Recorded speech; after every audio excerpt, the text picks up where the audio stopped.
What's up, Hypno fam? We are back with today's question. This one says, "Hi, Vinny, the stop smoking specialist. I had a potential client reach out to me for smoking cessation, and I've never done a stop smoking session before. Should I refer the person out until I get more experience?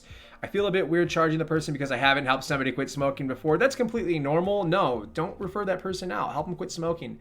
The reality, that's where everybody starts, right? And you're not going to get the experience you need until you actually work with people in this way. And on the other hand, look, quitting smoking, the smoking is not the problem, right? That's the presenting problem.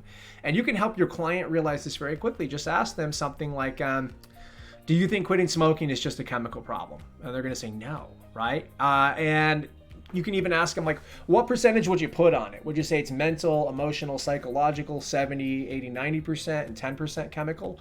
It doesn't matter what they say. They might only say it's 50-50, but the reality is you're going to help them with that 50%. And that's the most important part. We can even see this from nicotine replacement therapy studies. When it's coupled with talk therapy, it's way more effective. Like, it's not even close. You can help this person quit. I remember my first session, I was terrified. Right? Like, I thought it wasn't going to work. I had all the doubts. I did it anyway. I forgot half the stuff I was supposed to do. The session was like 35 minutes. The person still quit. But that doesn't matter. It doesn't matter if the person quits. What matters is that you put yourself out there, you get the real training. And what I mean by that is there's all these things you have to pass through as a practitioner if you're going to help people. Reluctance, fear, self-doubt, that's incredibly powerful. And it's probably the most important part of this journey.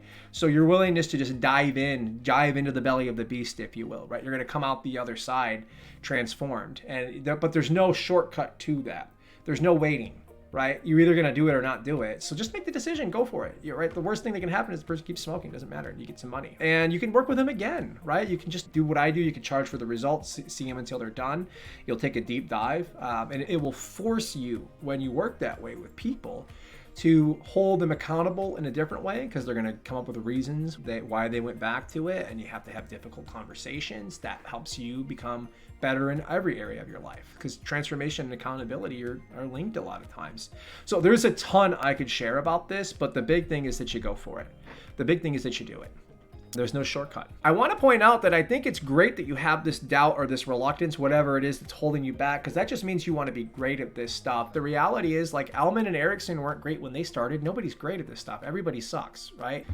Being great or innovative requires us to be willing to suck at something others won't even attempt. So you're just on the same path as them.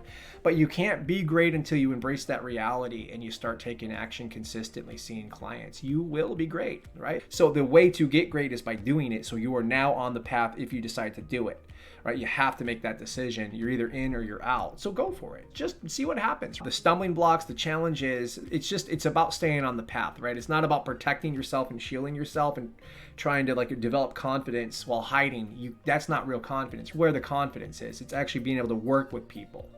You have an opportunity to start developing that, and just don't let the results hurt you. And I know it's easier said than done, because we want to see the success and then that edifies us, and that's really our ego, though.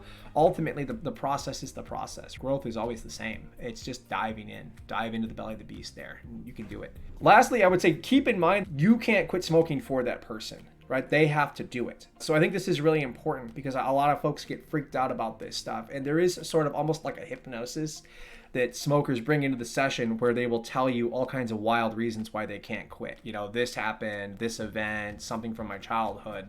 But there's plenty of counter examples, like the other billions of people on the planet that don't smoke, that have gone through those things or worse. There's always someone that's gone through more.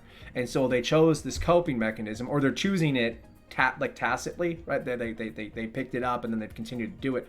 Their mind is not going to develop it's not going to have the opportunity to develop another coping mechanism until they stop smoking. So these are just a couple things to keep in mind when you're working with people in this area. Like, you don't have to tough talk them, right? I don't teach people to do that in organic hypnosis, but we have to keep the reality in mind that this is something that's highly solvable. And people quit smoking all the time, like 1-2 million a year or something like that. It's ridiculous. So they can be one of those people, and you get to help them do it. It's pretty awesome, right?